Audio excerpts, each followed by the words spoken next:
বলবো যে তোমরা থাকবে এবং তোমরা যেটা নিয়ম সেই নিয়ম অনুযায়ী তোমরা প্রতিবাদ করবে এবং প্রয়োজনে তোমরা প্রিসাইডিং অফিসার, প্রয়োজনে যে সেন্ট্রাল ফোর্স তাদের সাহায্য গ্রহণ করবে। আমাদের সহকর্মীরা, ইলেকশন এজেন্ট বা যারা যারা রয়েছে তারাও বেরোচ্ছেন, যা যা করার করা হচ্ছে।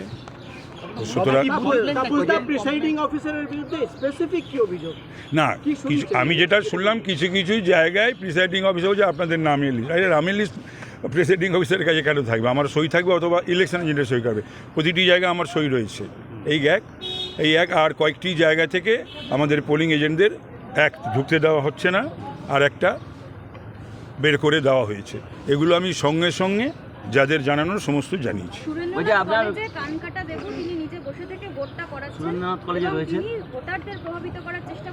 দেখছি আমি ওখান থেকে শুরু করছি।